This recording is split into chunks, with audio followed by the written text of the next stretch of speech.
You got it. Oh, I can see it. Okay, good. Oh, live on Facebook.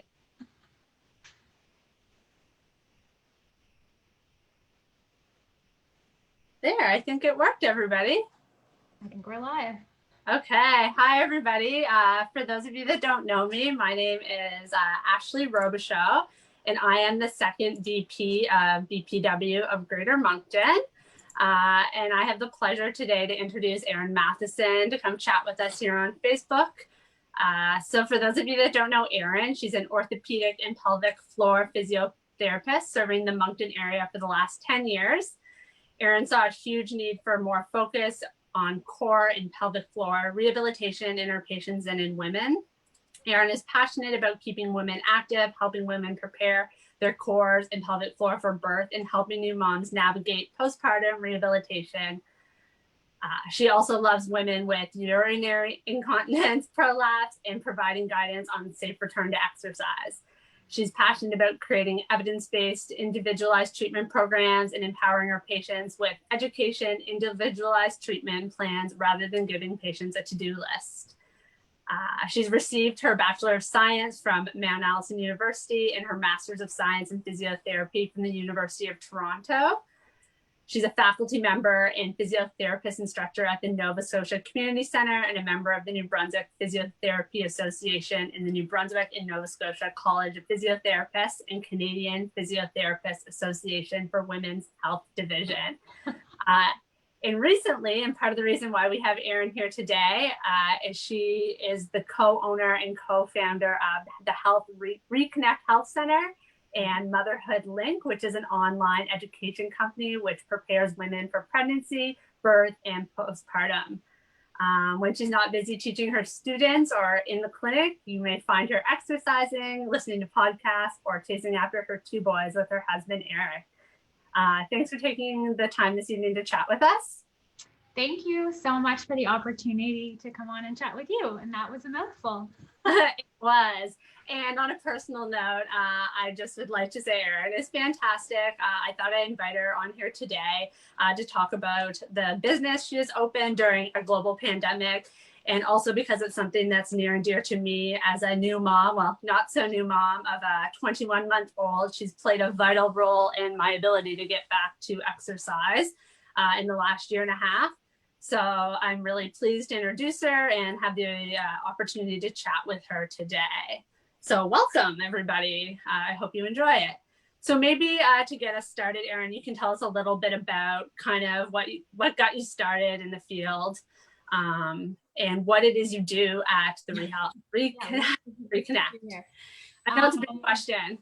Yeah, well, thanks again so much for having me. I'm really, anytime we get the opportunity to talk about, women's health and how we're trying to push that forward in Moncton, we feel really thankful for that opportunity. So, as you said, Ashley, I'm super lucky. When I was doing my physio degree at the University of Toronto, I actually wrote a business plan as part of my second year in my master's, because we had to do a business plan as part of our business course, and I wrote it completely on women's health, and I actually still have it. I should have pulled it out. And I remember some of the comments on the business plan were like, is there a market for that? Like, how would women find out about this? Do women really need this? Like, some of the questions were just crazy. And I so badly want to write my old prof and just like send him a picture in front of the clinic so that he can see that there obviously is a market for it, and we're very lucky for that. And in the last 10 years, it's really been a trend across Canada, and I'm super lucky that I have a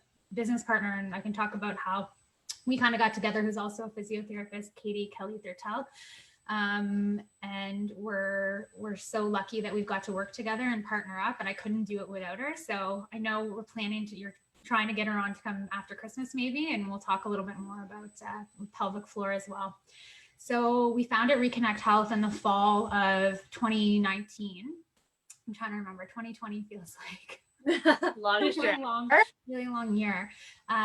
So we both have been practicing physiotherapists in the Moncton area for just over 10 years. And we actually met each other at our first physio jobs. So We were both working as orthopedic physios at a clinic, and we got to know each other. And Katie was already working just a little bit in women's health. And she really, piqued my interest that I should probably continue on with my initial interest that I'd had during school. 4 babies between us later, and maternity leave's a little bit offset. We finally kind of reconnected in 2017. And so Katie had started really growing her women's health practice, and she asked me if I would be willing to join her and help offset the load for her a little bit. And so when I came back from after having my second son, I jumped at the opportunity, and we honestly, we haven't looked back. We've been super fortunate that our business has grown, and we ran out of space where we were previously. So we dreamt up ReConnect Health, like I said, at the start of 2019.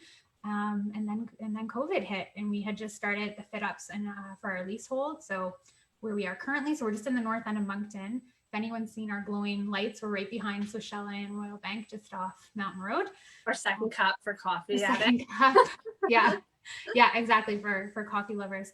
And so navigating, the first thing I'll say is that we've been very fortunate because we're registered health professionals. We have not, our operations haven't been significantly impacted by COVID, and we're very fortunate for that. So I totally recognize that, not all industries and businesses have been that lucky. We certainly have been lucky, but even with that being said, COVID has brought some challenges that we didn't anticipate in our entrepreneurship journey. And so we've had to navigate those over the last year for sure. Definitely. Can you maybe tell us a little bit more about this, like what services you offer at the clinic, and then maybe we can jump a little bit more into the business itself? Yeah, so we're a primarily focused women's health clinic, and we're a multidisciplinary clinic. So Katie and I are obviously, as I mentioned, we're certified pelvic floor physiotherapists. So that means we offer physical therapy and rehabilitation for a wide variety of conditions. I know that you mentioned some of the postpartum and childbirth stuff, which Ashley and I were just kind of talking before we jumped on, and I find that that's becoming more of a conversation with women. So a lot of women know about pelvic floor physiotherapy after they have a baby or while they're pregnant.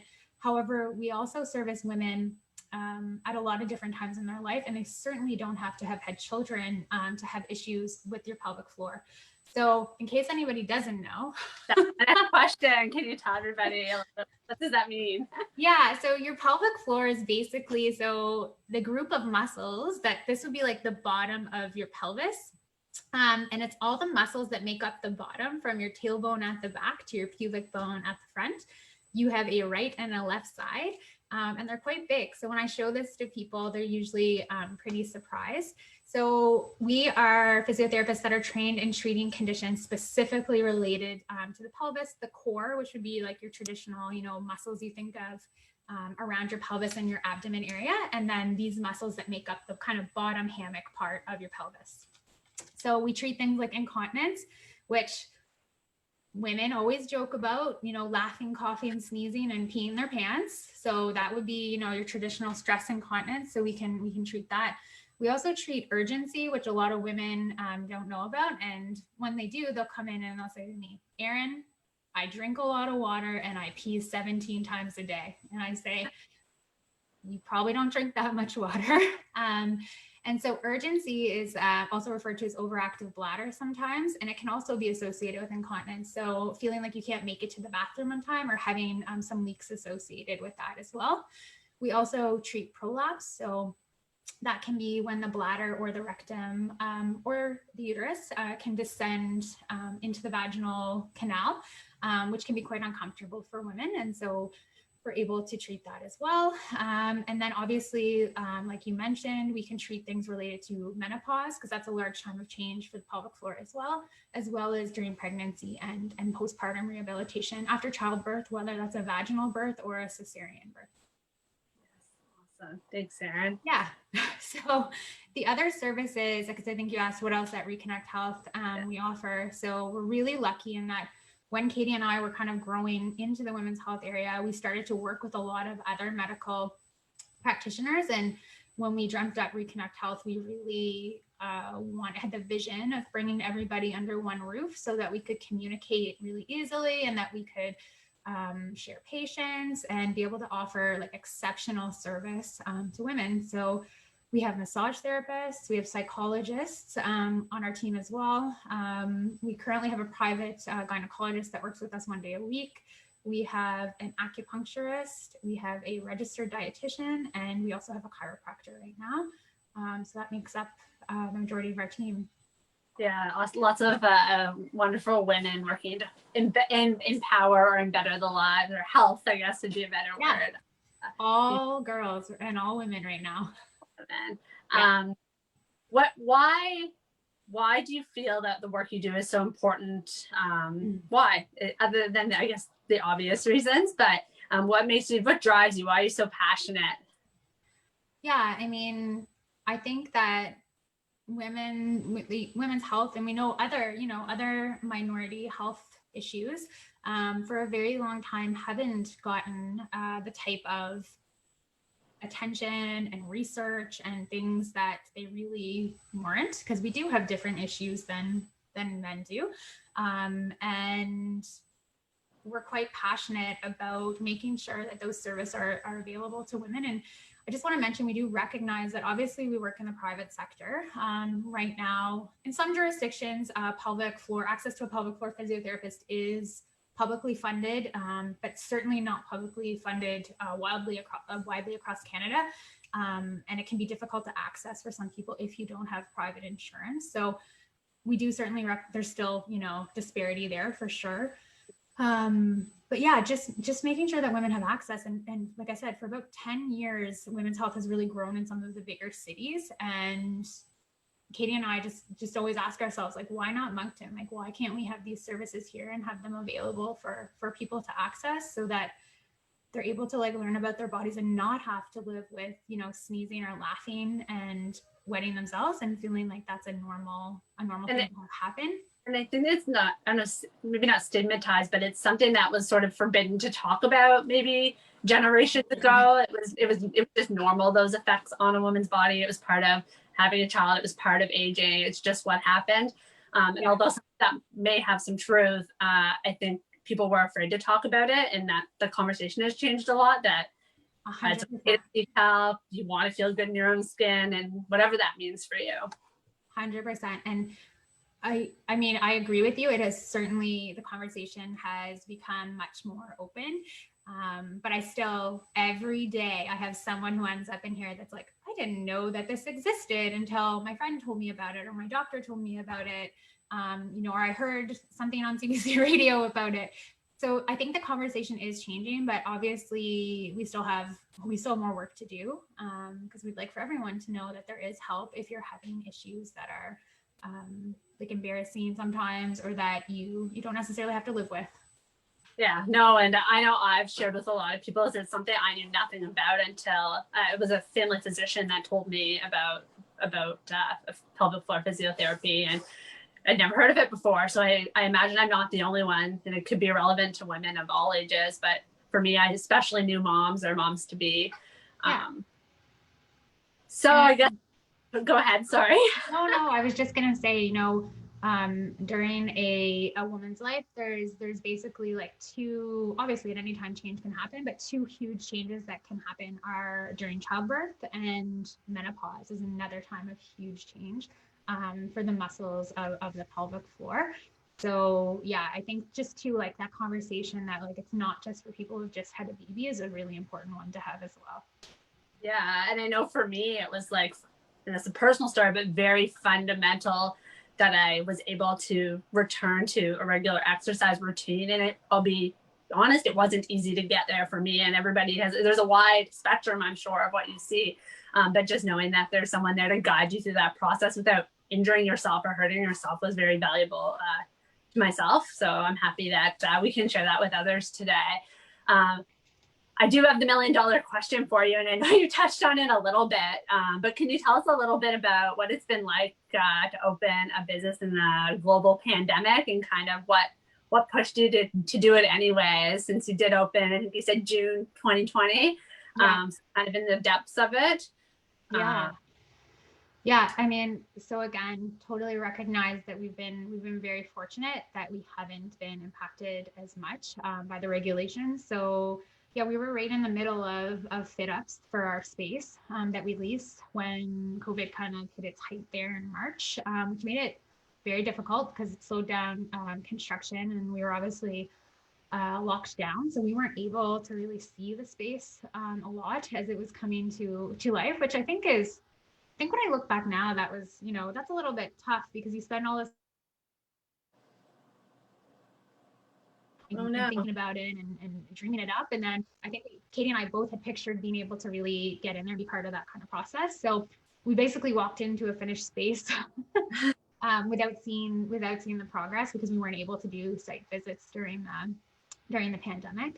It was, I'm not gonna lie, it was pretty stressful because we didn't know when lockdown was gonna end, and we were impacted by the first lockdown, so we had to cease practice for that first period. I think it was from about March 17th to May 15th is when we were allowed to resume in-person appointments.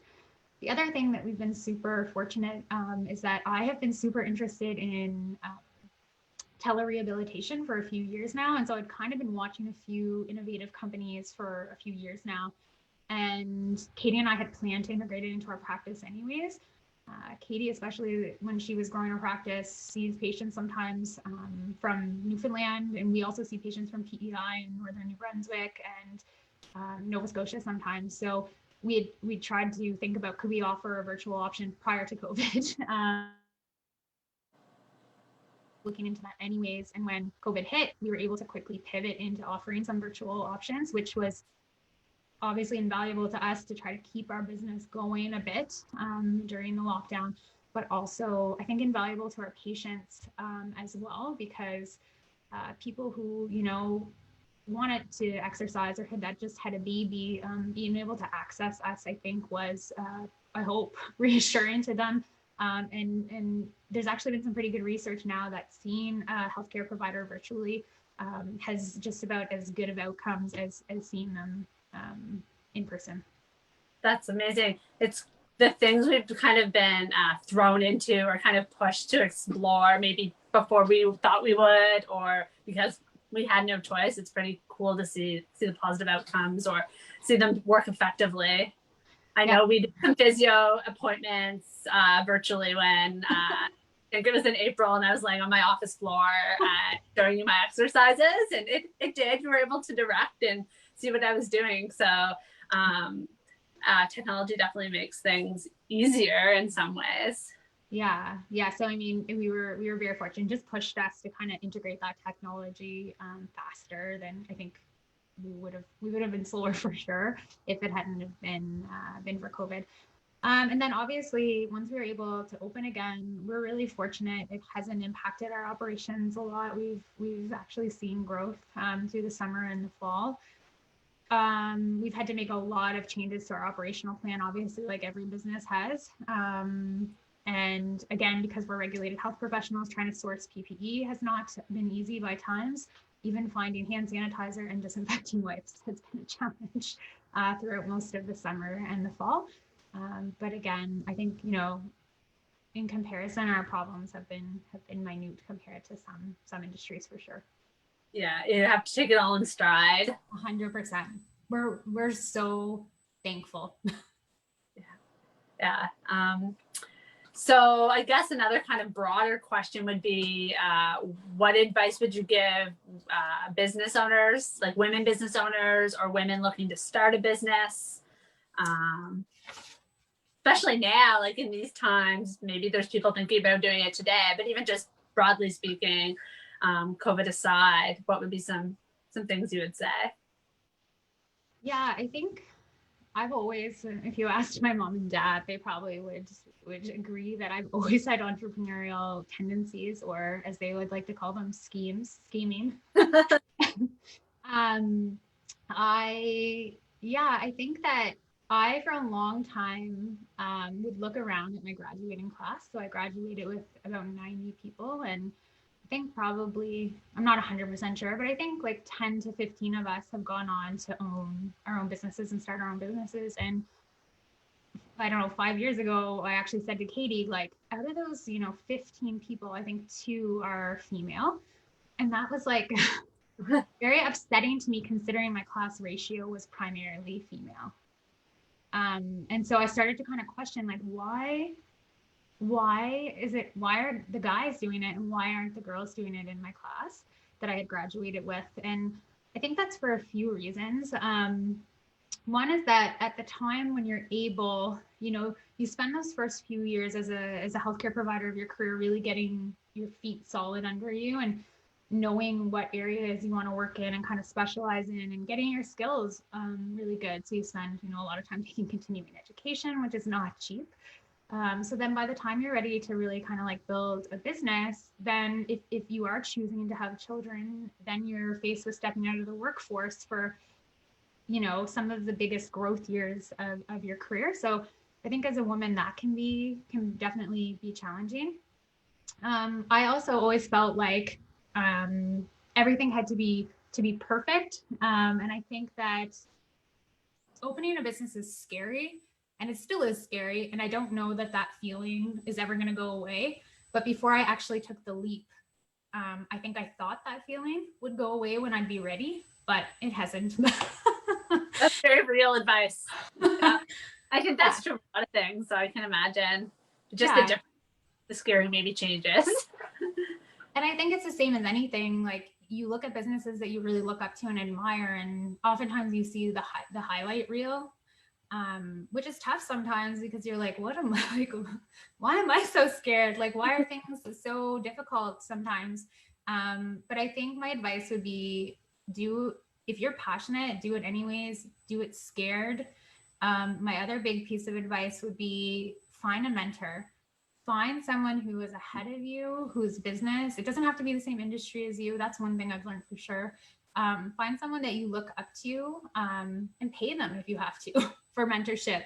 I find it especially in healthcare, like we spend so much money learning skills and courses, but we're often not willing to invest in learning business skills. And so that's something I've taken really, really seriously. I mean, I'm obviously interested in it too, but yeah, sometimes, business owners that you want to spend time with, they're really, really, really busy and their time is really valuable. And so don't be afraid that if they do offer education or, paid sessions, invest in yourself and invest in that knowledge. Obviously, if it can be free, then that's amazing too. But I think don't be afraid to invest in yourself and invest in the stuff that you feel like you're not necessarily strong at doing. So as I mentioned, I'm super fortunate that I have a business partner and she's really good at stuff that I'm not so good at. And I like to think that I'm good at stuff that she doesn't like to do as much. So I think we really balance each other out well.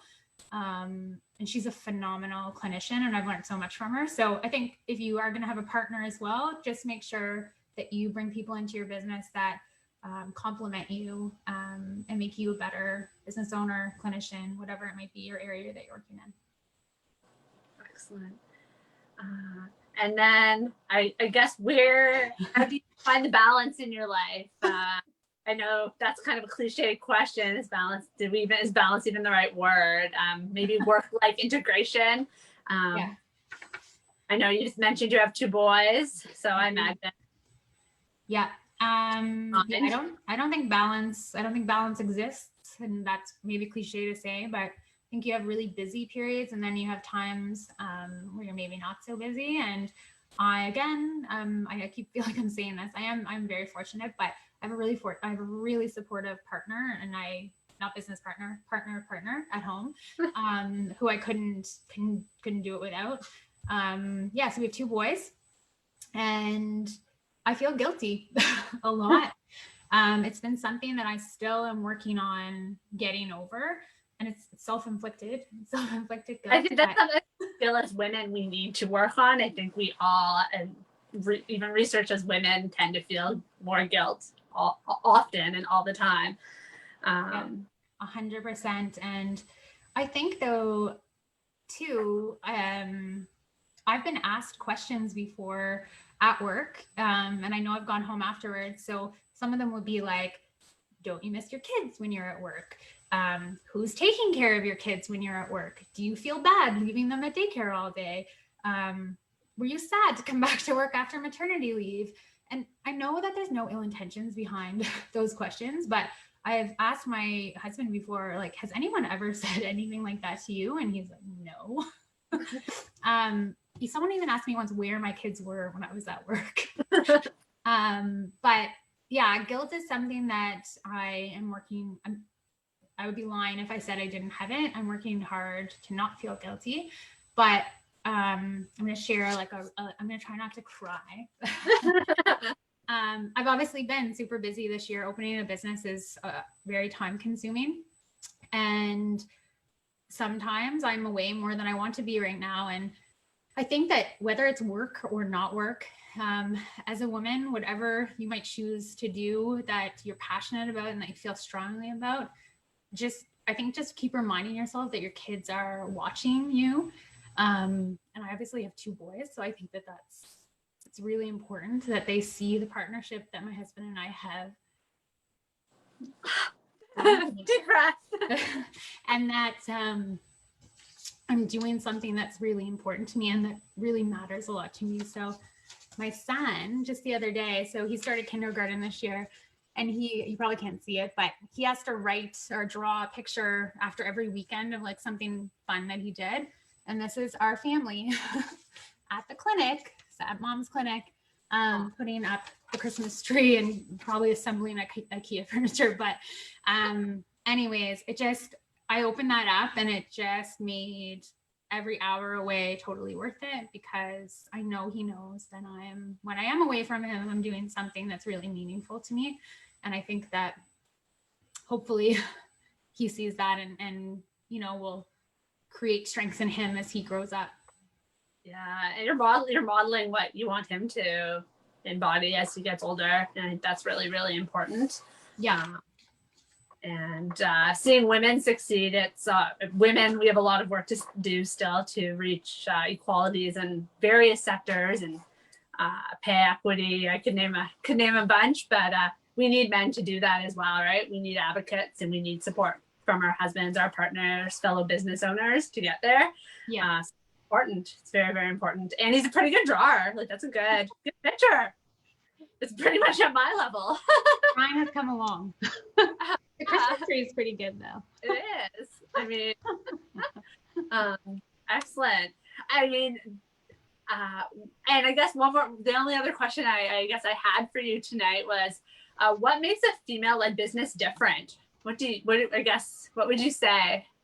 Yeah, I think, well, it's what you just said. Like, I think, a lot of things, I could probably think of a million things that make a female run business different, but we know that like access to funding is tougher for women. And as I mentioned, like finding female mentors, because there's not as many female entrepreneurs, can be really difficult sometimes.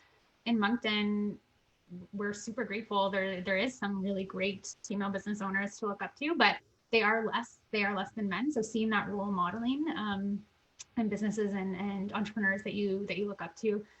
I think too that, like, as I mentioned, women don't necessarily take chances, I think, maybe as much as men. So I gave that example of the guys to girls ratio in my class. And like out of the 12 people who went on to own businesses, like 10 of them were men. There's something, what we all had the same education. We all were relatively the same, age, like why that disparity, even though the ratio in the class was way more female to men. So yeah, like I think I could go on and on, but we definitely have some challenges. And just look at COVID right now, like women are having to step out of the workplace in disproportionate numbers because of family obligations and childcare obligations. And we're seeing that at numbers that we haven't seen in the 1990s, I think they're saying. I know I've read a few articles. I don't want to quote any statistics off the head, but record numbers in decades that women are leaving the workforce. So it's more important than ever that we're advocating for these things and talking about them, and what that's going to look like in a recovery for the economy for females. Yeah, 100%. So, I think that COVID has kind of amplified maybe some issues that women face for sure. and on a regular, I don't want to say regular, nothing will ever be regular again, but Yeah. you know, I think it just kind of magnified some of the issues that probably had been there for years. Yeah. Well, I mean, this has been a really fantastic conversation. I don't know if you had anything else you wanted to share with us about the world of COVID as a female business owner, or your business yourself. I think there's a whole other topic of conversation around what it is you do in women's health that I'd maybe dive into at another date. We'll come back after Christmas. Katie's really funny with the pelvic floor jokes, so maybe we both can come on, and she's much funnier than I am, actually. And you have models. I know I've seen those for the various parts. So for everybody watching out there, I'm new to Facebook Live. I've never done this before. I don't see any questions coming in. I do apologize if any of you are asking questions live. I've been trying to keep an eye. Please throw them into the comment section if I'm missing them, and we'll be sure that myself or Eryn pops on and responds to you. We really hope that you've enjoyed chatting with us tonight. Everybody's safe at home. We're all hunkered down, trying to ride out the orange phase. And thank you so much for your time, Eryn. We really appreciate it. Thank you so much. I'm so thankful. And if anyone wants to come check us out more, they can get us at www.reconnecthealth.ca, or we're on Instagram or Facebook at ReConnect Health. So if you have questions, feel free to reach out to us. We love questions. And I love connecting with other female entrepreneurs. So if anyone would like to chat or they have questions, please feel free to reach out. And Ashley, thank you so much for the opportunity to talk about something I'm so passionate about. Awesome. No, I'm happy we could have you. Yeah, thank you. Bye, everybody. Have a nice night.